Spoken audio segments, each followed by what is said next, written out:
Hey guys, welcome to the fifth episode of the Greatest Movie Podcast. This episode was a week delayed, actually, largely due to the fact that I was ready to go, and then No. the internet ran out of gasoline because General Rogers Telecommunications fucked me in the ass. So we are now doing this a week later. I would say that we're both ready to podcast now, though, Bosco, wouldn't you?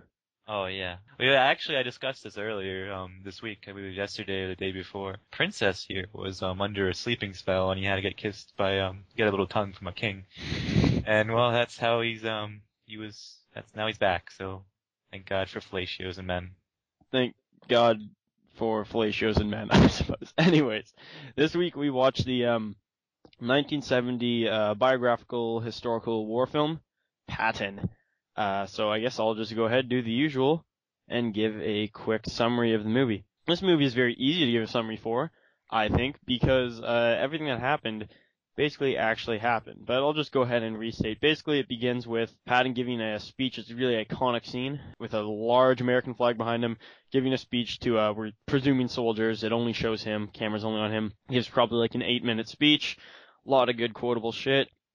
And then the actual movie begins. It talks about, the American, it begins with showing the wreckage after the Americans' defeat in North Africa at the Battle of Kasserine. And Patton is then sent in to lead, where he leads them to victory in Africa, then follows up by spearheading the invasion of Sicily and making it to his great race to Messina against the British General Bernard Montgomery. Then finally, or actually not finally, then he undergoes trouble for his treatment of his soldiers. He slaps one of them who is too cowardly to go into battle in the medic tent, and so is removed of command for a period of time.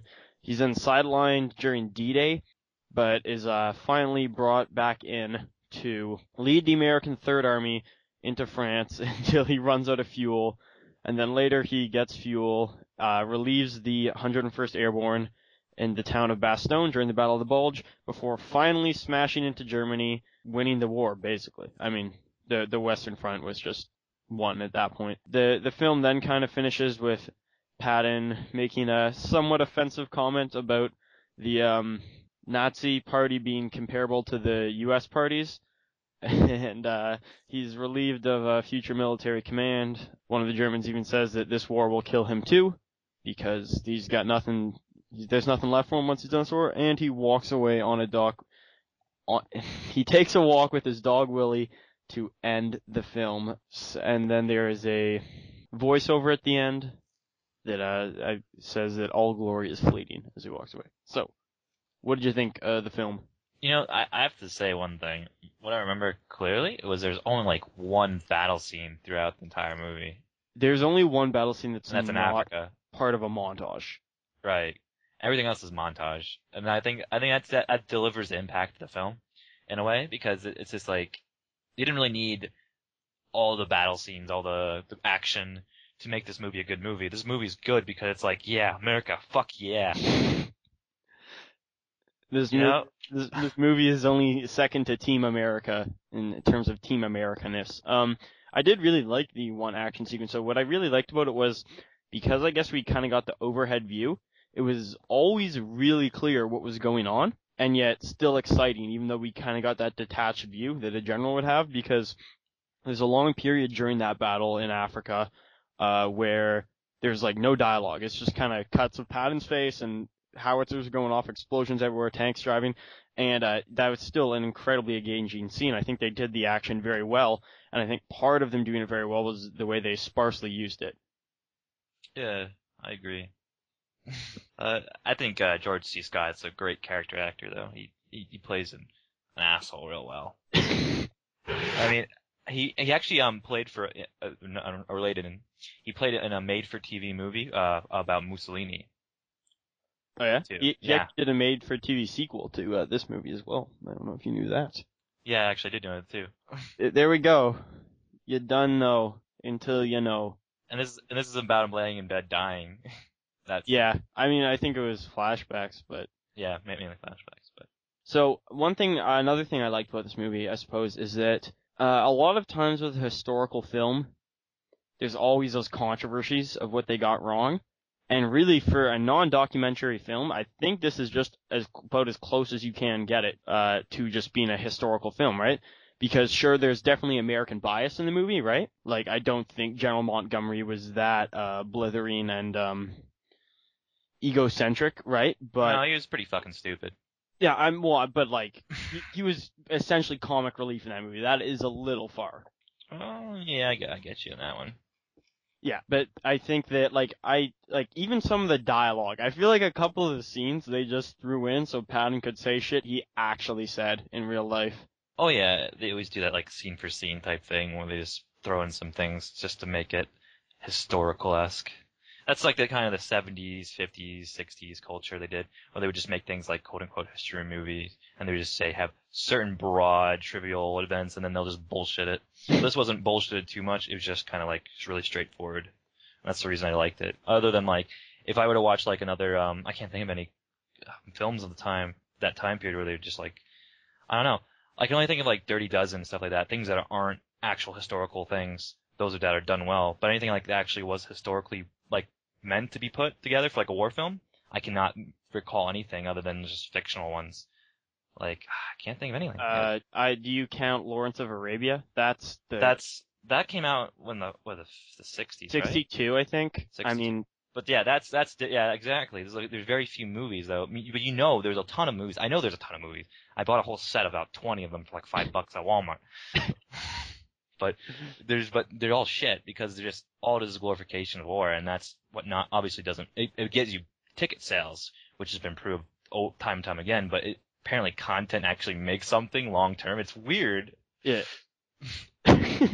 Well, yeah, I think this movie, the reason it lives on, compared to most war movies is it's not an action movie. You're right. It is a kind of more of a biographical character study movie almost. It's incredibly iconic to this day. I think or I can't say every, but I think a vast majority of people are at the very least familiar or have seen parodies of the scene at the beginning where he stands in front of the flag. Yeah, it's a very quotable movie. It's not the most quotable movie, but it's a very quotable movie. No, the most quotable movie is The Room. Everyone knows that. But yes, this is... No, actually, sadly not. Not a lot of people know about The Room, which is a shame. It's a epic masterpiece.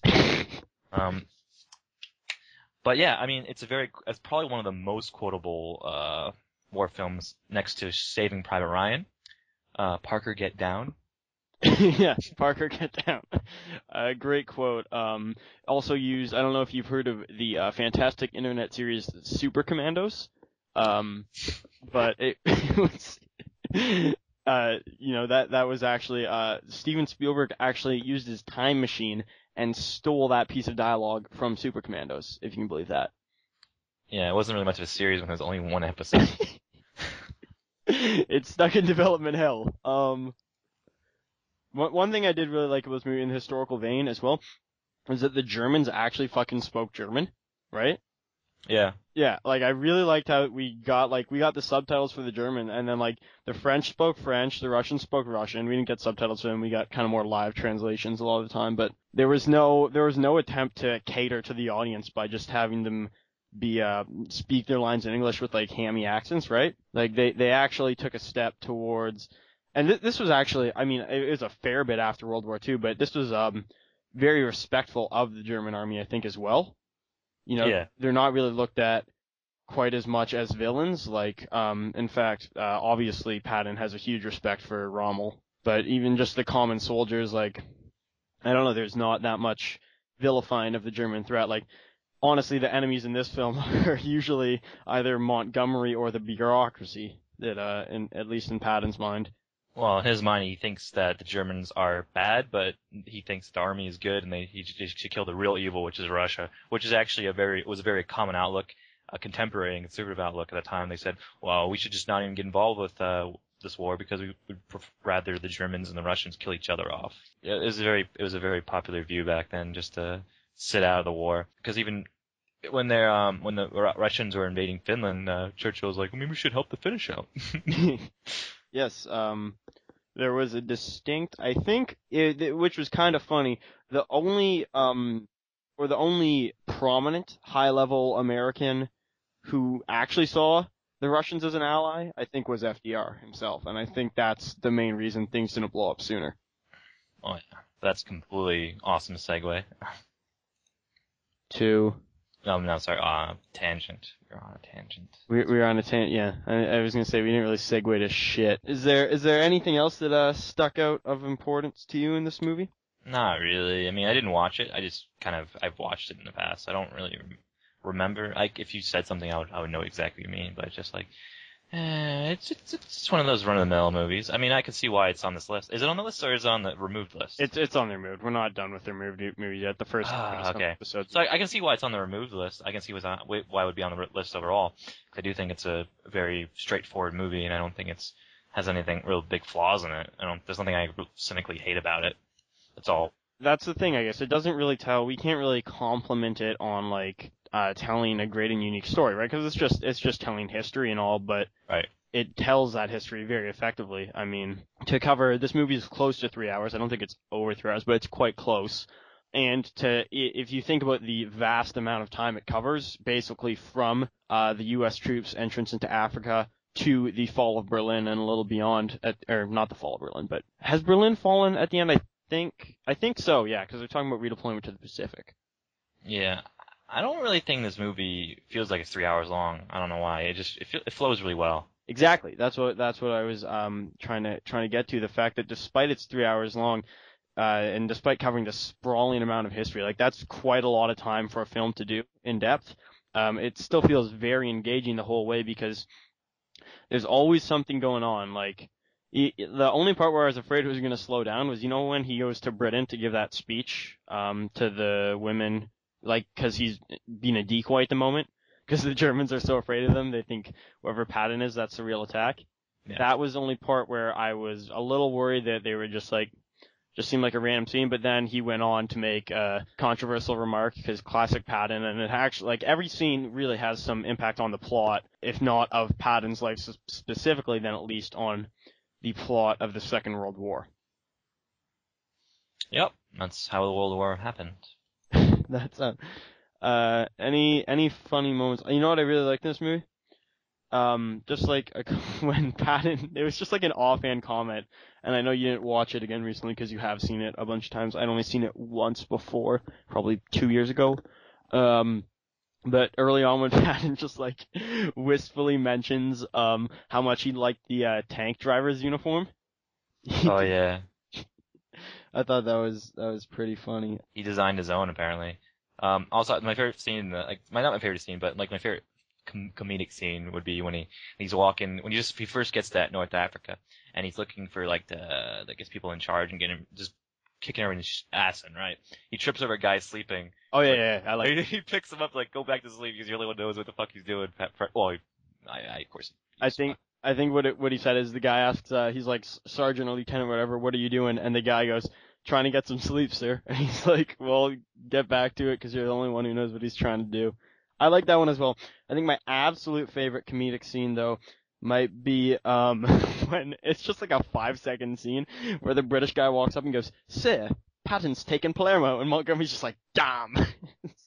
He was just sending out a recon in force. That's all he was doing. Recon in force, exactly.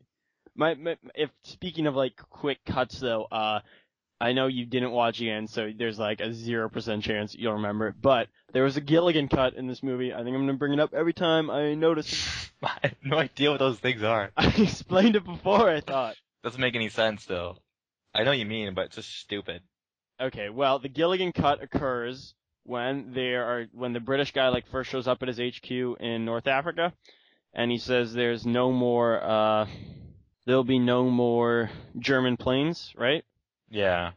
And then, of course, the German planes show up and start bombing the thing. Like, he goes, I can assure you, you'll have no more trouble with enemy aircraft, and enemy aircraft comes by. So that was the Gilligan cut in this movie. Is this like some sort of like actual thing, or you just made this up No, yourself? dude, it's an actual thing. Gilligan cut, look it up. This is stupid. I'm telling you, man. I don't believe it because I know movies have had these cuts before Gilligan's Island. No, well, I think it's, I would agree, because it's not this specific movie before Gilligan's Island at the very least. But but I think that's just a naming convention. Oh wait, it's not. It's actually not from the Gilligan's Island. It's actually just something else. It's actually a comedic thing. Gilligan cut, man. It happens, and I'm gonna.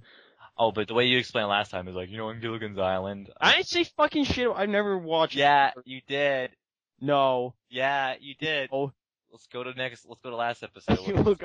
I'll edit it in. I'll edit in the exact moment where I explain where Gilligan's Island is. Yeah, and make sure your reaction's this. Fuck, he's right. Okay, here we go. I'm gonna record 2 separate reactions.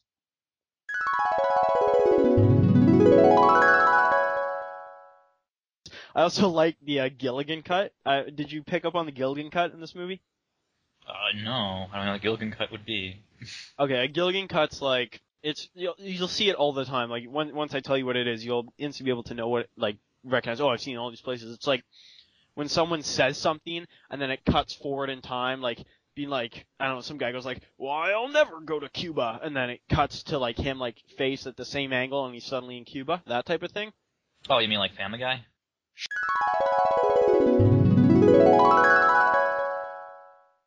Well, folks, as you can see, I was not bullshitting you. I never mentioned Gilligan's Island once. I'm not going to record the second one because I know I'm right. You're so wrong. I watched all the episodes.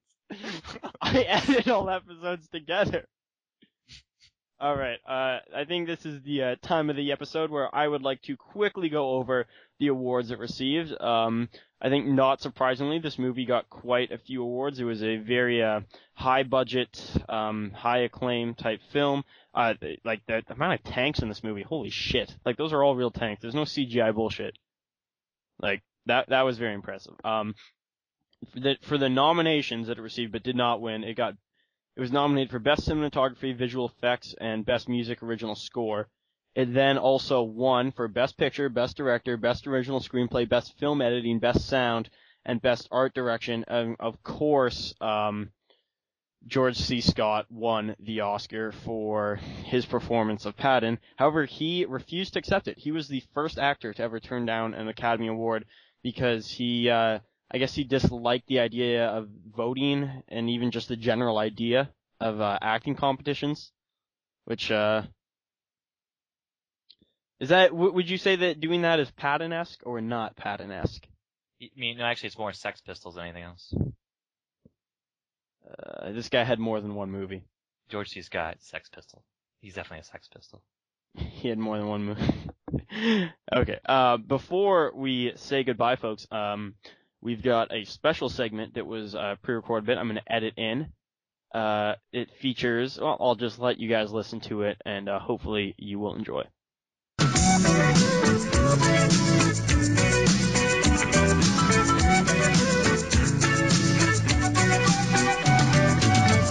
Crikey, mates. Welcome to the official Oscar review. Alright. Australian edition. If I'm gonna be in this, you're not gonna talk like that. Find out in this episode, will my accent stay consistent, or will it drift into Cockney?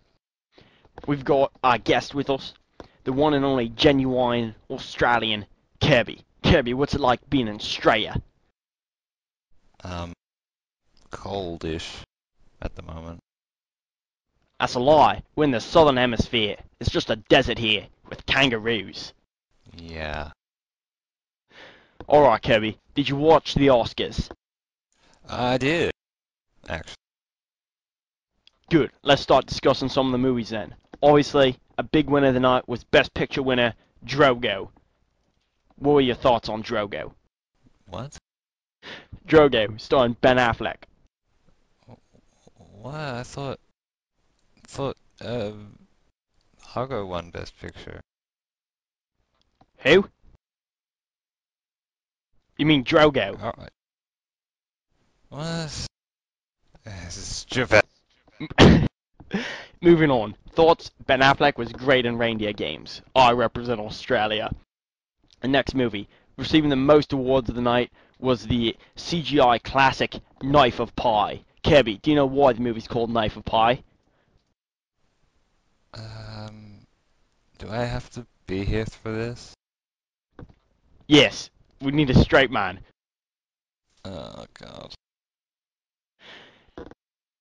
It's because when approached by Crocodile Dundee,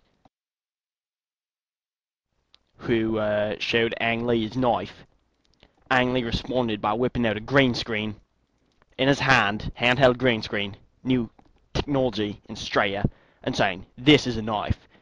Crocodile Dundee was very confused because there was nothing there yet, but they added it in post. Kirby, what are your thoughts on Knife of Pi? They should have paid their visual effects studio. Did you say that when they got caught off by the Jaws theme, that was both funny and appropriate? What? The Knife, the visual effects guys, their speech got cut off. Oh no, By the no, Jaws they didn't theme. get paid. No, like the production house is filing for bankruptcy despite the film making like $500 million or something. Yeah, that's what they were. God damn it. Okay, I'm gonna lose my accent for 2 seconds. Oh, They thank were. God. I think they were getting to that in their speech. About how like there's those protests going on because for the visual effects stuff, and Oh, then they I thought it was cut just because off they the took too long. guys, and they cut off the guys with the no, but like well, I know it was because they took too long, but it was during that part of the speech they cut them off with the Jaws theme. Yeah, they weren't the only ones who were cut off though, so deal with it, guys. All right, moving on. Do you think I thought the movie deserved most of the awards it received, except with the exception of best cinematography? I don't count cinematography as a green screen. How about you? I haven't actually seen the movie, so it's a bit hard for me to comment on that. All I know is that Skyfall was better. Yeah, I can say that, but you know, I've seen Skyfall and I haven't seen Life of Pi, so.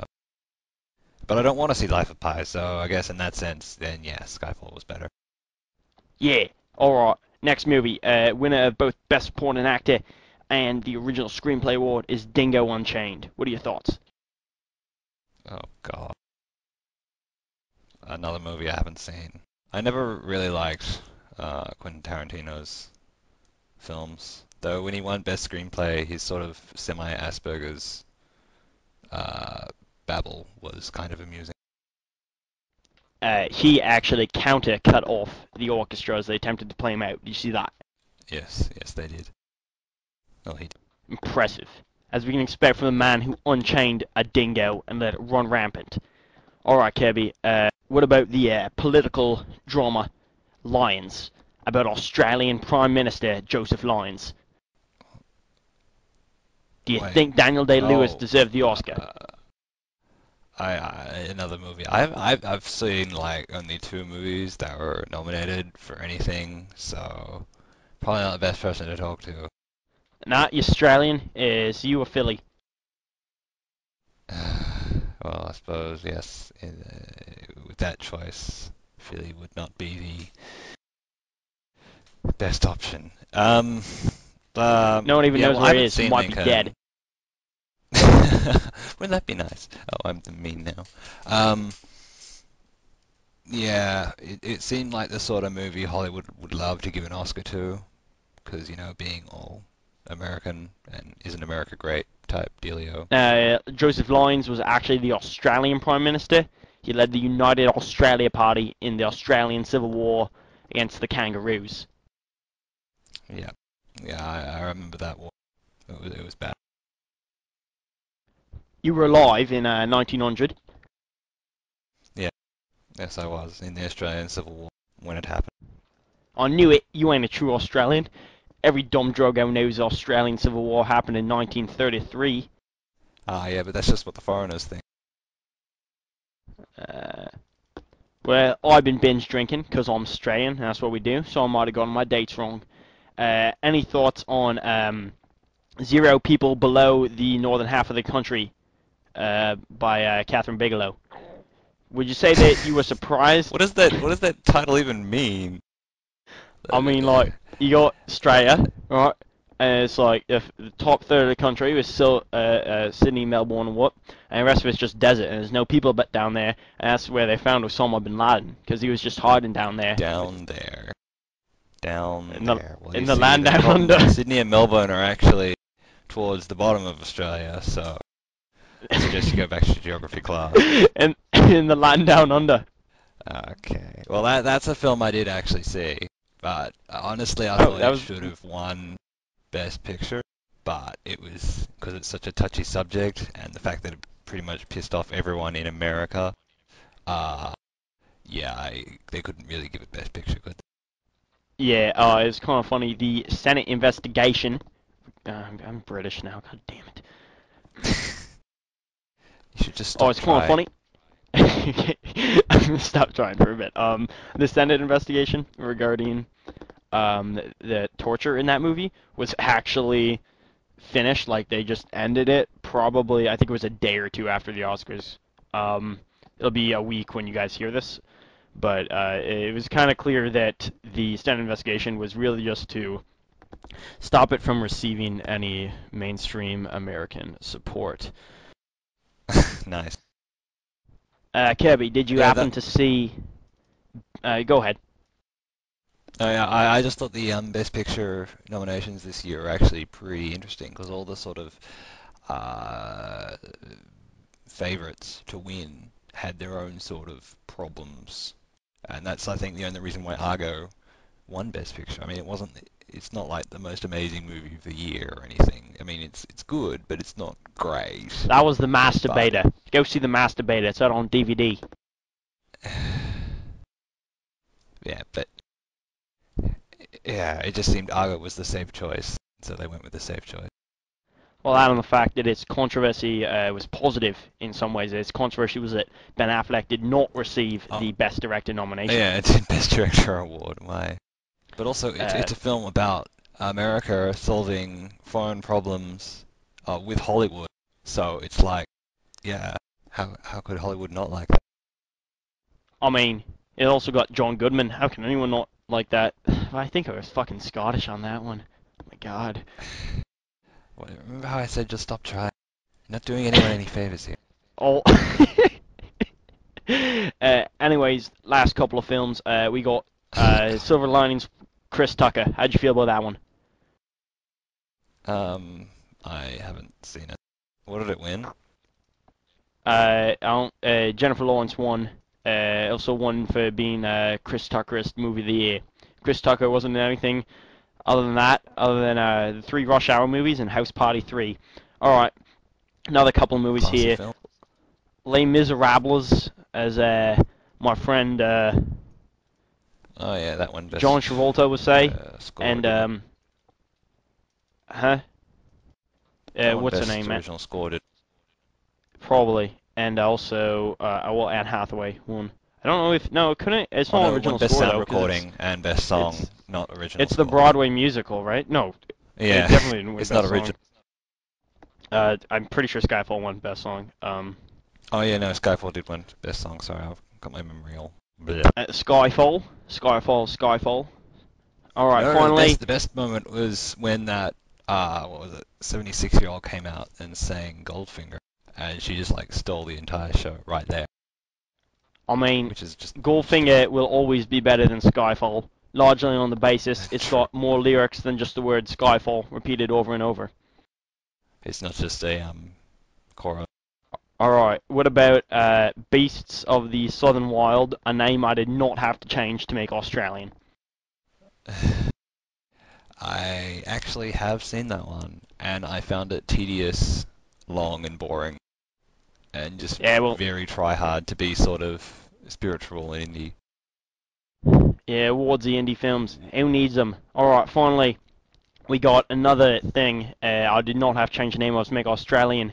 Amour. Now you might be saying, Amour is French. No one speaks French in Australia. Well, the truth is, this movie's not in French. These two actors are both Australians who just had a hard night of binge drinking and speaking gibberish. So, on that final note, Kirby, any thoughts on Amour? I think it's great to see a foreign film nominated in so many categories. Uh, it only took away best foreign film though, so Alright, so we're going to close up here for the Australian Oscar reviews. Wreck-It Ralph got robbed. The Masturbator should have won even though it wasn't nominated. And, what else? Straya rules. Any final words, Kirby? please stop talking like that.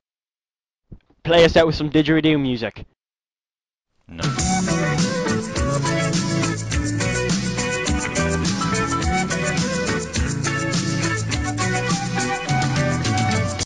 And we're back. I really hope you guys enjoyed that. I really hope you've enjoyed joining us on our podcast today. Next week, we will be watching the 1931 horror classic, Frankenstein. Bosco, any last thoughts on Patton before we roll out? Roman unit, you some bastard, read your book. Alright, at no point was, Patton hammered out of his mind during that battle, although he did read Rommel's book that was accurate. So, folks, we'd like to thank you for joining us, and remember, as always, that no bastard ever did a podcast by dying for his podcast. He made his podcast by making the other poor dumb bastard die for his podcast.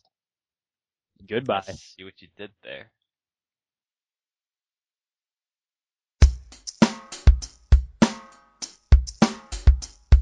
You've just been listening to a Gooncast Media podcast, the greatest movie podcast.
And that's actually what one of Churchill's, well, not Churchill, but the British overall plan in that war was just to, "Hi, dog, what are you doing?"